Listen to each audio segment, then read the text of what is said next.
class. In our last class, we discussed about the present perfect tense. Today, we shall discuss about the present perfect continuous tense. Let's come to my class. Present perfect continuous tense. First, I am going to give some example. First example, we have been learning English since class 1. Next, second example, she has been sitting here for an hour. Third example, you have been reading since morning. If we look at the above three example,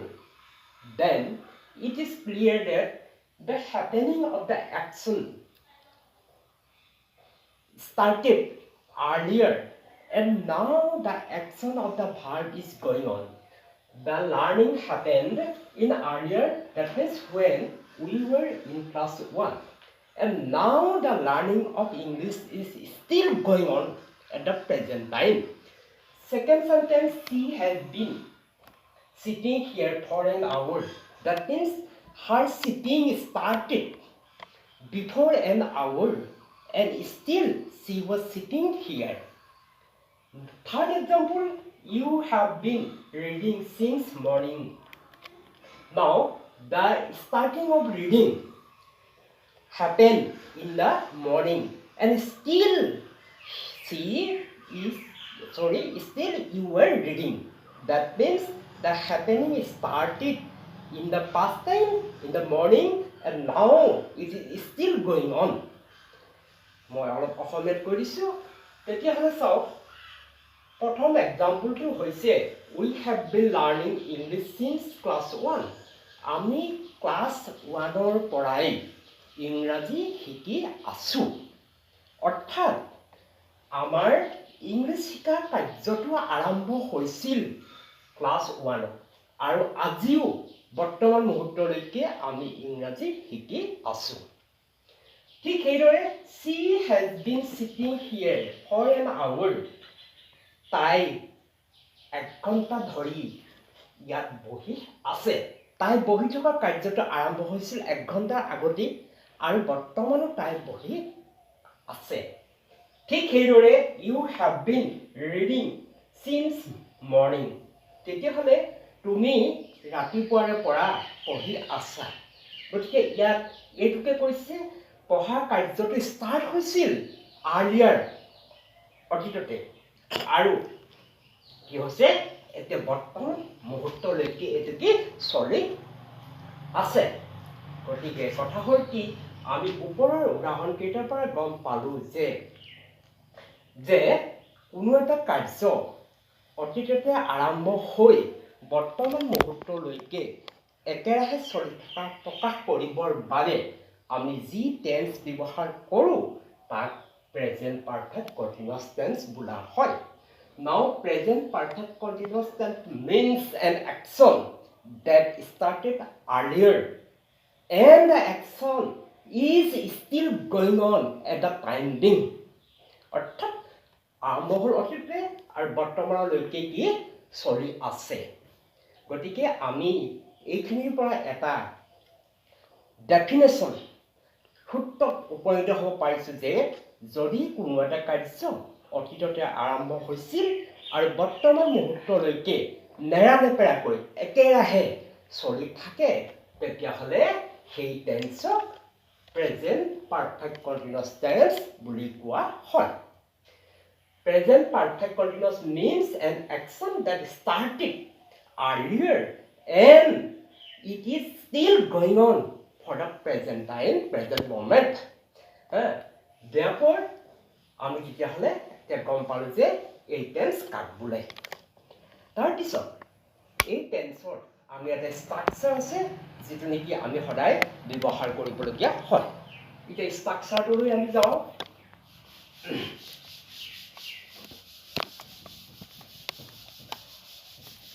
এতিয়া আমাৰ ষ্ট্ৰাকচাৰটো হৈছে কি structure subject plus have oblique has plus been plus verb plus ing ভাৰ্বৰ লগত সদায় কি থাকিব ing থাকিব plus o plus e এইটো হৈছে এটা ষ্ট্ৰাকচাৰ গতিকে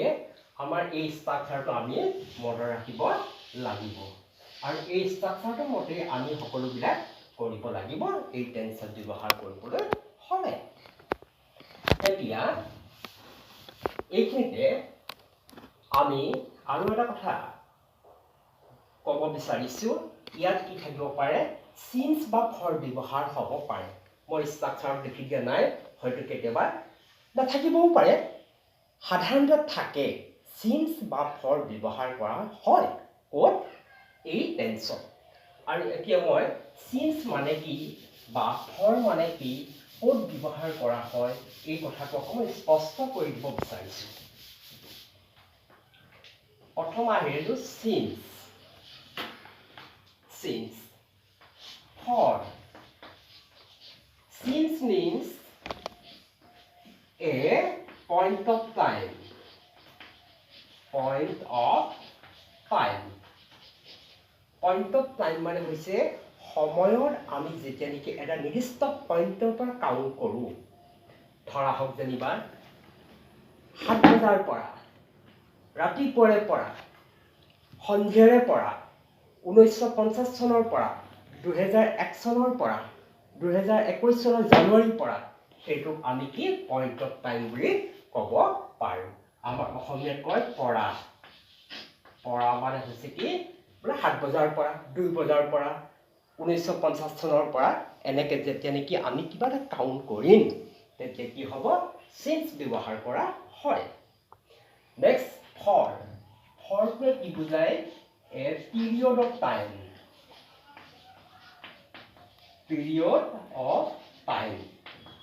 সময়ৰ এটা পিৰিয়ড 1 ঘণ্টা ধৰি 2 ঘণ্টা ধৰি 5 ঘণ্টা ধৰি এবছৰ ধৰি 10 বছৰ ধৰি 100 বছৰ ধৰি এইটো আমি তেতিয়াহ'লে অসমীয়াত ধৰি বুলি লিখিব পাৰোঁ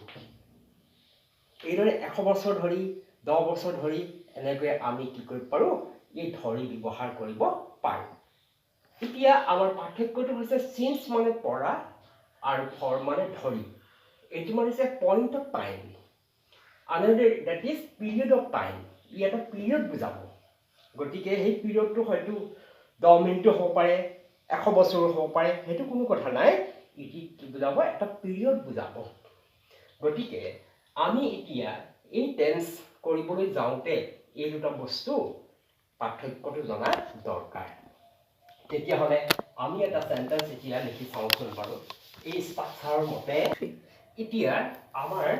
প্ৰথম এক্সাম্পলটো হৈছে they have been rehearsing a drama since last week ইয়াত এই since শব্দটো ব্যৱহাৰ কৰা হৈছে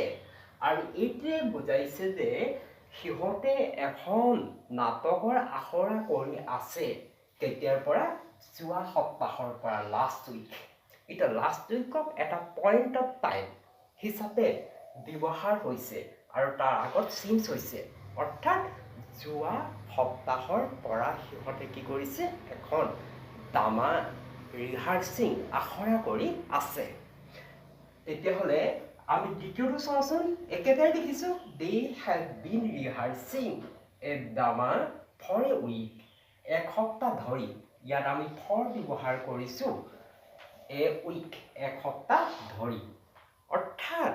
এইটো হৈছে যোৱা সপ্তাহৰ পৰা অৰ্থাৎ যোৱা সপ্তাহৰ পৰা আজিলৈকে হৈ আছে আৰু ইয়াত এক সপ্তাহ ধৰি এইটো হৈছে এটা পিৰিয়ড অফ টাইম গতিকে আমাৰ সিন্স আৰু ফৰ সাধাৰণতে প্ৰেজেণ্ট পাৰফেক্ট কণ্টিনিউয়াছ টেন্সত ব্যৱহাৰ কৰা হয় এতিয়া আমি কাৰেক্ট টেন্স কৰিবলৈ যাওঁতে যদি কেতিয়াবা এনেকুৱা ধৰণৰ সিন্স বা ফৰ থাকে আমি অটোমেটিক এই টেন্স দিব পাৰোঁ কিন্তু ইয়াতো এটা কথা আছে যোৱাকালি মই কৈছিলোঁ যে কিছুমান ভাৰ্ব আমাৰ প্ৰেজেণ্ট কণ্টিনিউয়াছ টেন্সত ব্যৱহাৰ কৰা নহয় অৰ্থাৎ যিবিলাক চেন্সৰ লগত জড়িত আমাৰ ইন্দ্ৰিয়ৰ লগত জড়িত সেই ভাৰ্বসমূহ কণ্টিনিউয়াছ টেন্সত ব্যৱহাৰ নকৰোঁ তাৰ এটা এক্সাম্পল মই দিব বিচাৰিছোঁ আহচোন আমি এক্সাম্পলটো চাওঁ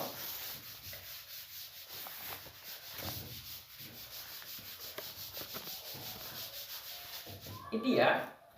we know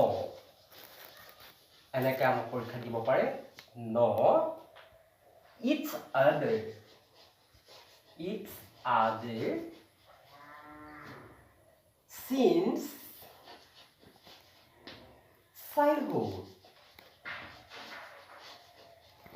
এতিয়া এই বাক্যটো আমি পাইছোঁ we know each other since childhood যদি আমি এই বাক্যটো এনেকৈ লিখোঁ we have been knowing এতিয়া ৰুল মতে আমাৰ সিন্স আছে সিন্স থকাৰ কাৰণে আমি কি এই নো ভাৰ্বটো নয়িং কৰিব লাগে কাৰণ এইটো প্ৰেজেন্ট পাৰফেক্ট কণ্টিনিউয়াছ টেন্সত দিব লাগে কিন্তু ইয়াতে এটা ব্যতিক্ৰম আহি গ'ল কি যিহেতু এই নো ভাৰ্বটো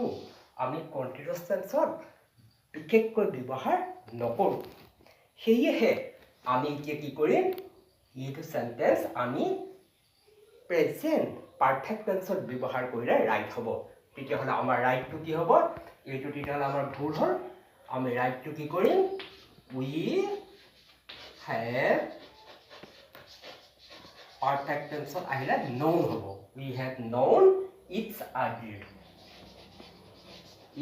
other since childhood এনেকৈ দিলে আমাৰ বস্তুটো কৰেক্ট হ'ব শুদ্ধ হ'ব আৰু আমি সম্পূৰ্ণ নম্বৰটো পাম গতিকে আমি এনেকৈ কিছুমান কথা চিন্তা কৰি কৰিব লাগিব যদিও আমাৰ সূত্ৰটোৱে কিবা এটা কৈছে তথাপিতো আমি কি কৰিব লাগিব আমাৰ অলপ মগজটো খটাই পিনি কৰিলে আমাৰ কেতিয়াও ভুল নহয় এতিয়া মই কেইটামান তোমালোকক কৰেক্টেন্স কৰিবলৈ দিওঁ আৰু তোমালোকে মোক জনাবা এটেম্প কৰিবা ট্ৰাই কৰিবা আৰু কোনে কেইটা কৰিছে মোক কমেণ্ট কৰিবা আৰু যদি নোৱাৰা মই কৰি দিম বাৰু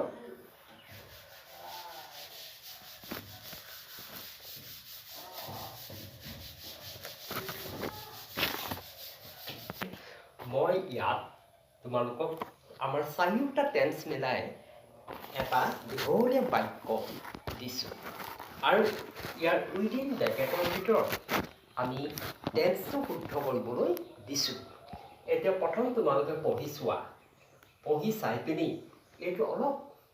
শুদ্ধ কৰিবলৈ চেষ্টা কৰা আমাৰ প্ৰথম আছে he generally go to school with his sister এতিয়া আমাৰ গ'টো শুদ্ধ কৰিব লাগিব but now he not come with হাৰ এতিয়া হি বাইকৰ সৈতে আহি থকা নাই as he injured his leg অৰ্থাৎ সি ভৰিটো আঘাত পাইছে and he take within bracket rest since then তেতিয়াৰ পৰা সি ৰেষ্টত আছে বা জিৰণিলৈ আছে এইটো খুব সাধাৰণ বাক্য আৰু এইটোত মই তিনিওটা সোমোৱাই দিছোঁ তোমালোকে অলপ ভিডিঅ'টো পজ কৰি পিনি কৰিবলৈ চেষ্টা কৰা আৰু মই কৈ দিম তোমালোকৰ কিবা অসুবিধা হ'লে এতিয়া চোৱাচোন বাৰু আমাৰ হি জেনেৰেলি গো এতিয়া ইয়াত আমি চালোঁ যে সাধাৰণতে জেনেৰেলি শব্দটো আছে গতিকে সাধাৰণ কাৰ্য বা জেনেৰেল একশ্যনবিলাক আমাক কোন টেন্সত ব্যৱহাৰ কৰা হয় প্ৰেজেন্ট ইনডেফিনিট টেন্সত আৰু এইটো হি আছে হিটো থাৰ্ড পাৰ্চন ছিংগুলাৰ নাম্বাৰ সেইকাৰণে আমি ইয়াত ব্যৱহাৰ কৰিম হি গোজ হি জেনেৰেলি গোজ টু স্কুল তেতিয়াহ'লে আমাৰ ৰাইটটো কি হ'ব গোজ কিয় হ'ল কাৰণ জেনেৰেলি শব্দটো আছে জেনেৰেলি শব্দটো থকাৰ কাৰণে প্ৰেজেন্ট ইনডেফিনিট টেন্স ব্যৱহাৰ হয় আৰু থাৰ্ড পাৰ্চন ছিংগুলাৰ নাম্বাৰ হোৱাৰ কাৰণে গোজ হ'ল to school with her sister. He সাধাৰণতে বাইকৰ লগতে স্কুললৈ যায়। But কিন্তু now আৰু আছে ইয়াত এতিয়া। now মানে এতিয়া। এটা টাইম ৰেফাৰেঞ্চ। now শব্দটোৱে বুজাইছে যে এতিয়া। he not come। তেতিয়াহ'লে আমি কিবা এটা কাৰ্য বৰ্তমান সময়ত now মানে এতিয়া বৰ্তমান যদি কৰি থকা বুজায় তেতিয়াহ'লে আমি কি প্ৰেজেণ্ট কণ্টিনিউয়াছ টেন্স ব্যৱহাৰ কৰোঁ। তেতিয়াহ'লে কি হ'ব he is not আৰু এই কামটো ঠাইত আমি কি কৰিম কামিং ব্যৱহাৰ কৰি দিম। he is not coming। সি আহি থকা নাই। এইটো ৰাইট হ'ব কাৰণ কণ্টিনিউয়াছ। with her তাইৰ সৈতে as মানে ইয়াত কাৰণ বুজাইছে he injured his leg। ইয়াত টাইম ৰেফাৰেঞ্চ নাই অৰ্থাৎ তাৰ ভৰিটো আঘাত পাইছে। গতিকে he আমি এইটো পাৰফেক্ট টেন্সত দি দিলোঁ he has injured his leg and he take a rest since then। ইয়াত আমাৰ since আছে তেতিয়াৰে পৰা। since থাকিলে আমি সাধাৰণতে প্ৰেজেণ্ট পাৰফেক্ট কণ্টিনিউয়াছ টেন্স ব্যৱহাৰ কৰোঁ। গতিকে এতিয়া কি হ'ব ইয়াৰ ষ্ট্ৰাকচাৰটো আমি মনত পেলাব লাগিব he has been taking rest since then। তেতিয়াৰ পৰা সি জিৰণিলৈ আছে। মই আশা কৰিছোঁ এইকেইটা তোমালোকে পাৰিছিলে আৰু মোক কমেণ্ট কৰি জনাবা। এতিয়া আজিলৈ মই মোৰ ক্লাছটো ইমানতে শেষ কৰিব বিচাৰিছোঁ আৰু তোমালোকলৈ এটা সৰু ৰিকুৱেষ্ট এইটো তোমালোকে শ্বেয়াৰ কৰি দিবা তোমালোকৰ লগৰ বন্ধুসকললৈ আৰু ছাবস্ক্ৰাইব লগতে তোমালোকে লাইক এটা কৰি দিবা। তোমালোকৰ এটা লাইকে মোক ভিডিঅ' বনাই দিয়াত বহুত সহায়ক হ'ব। ধন্যবাদ।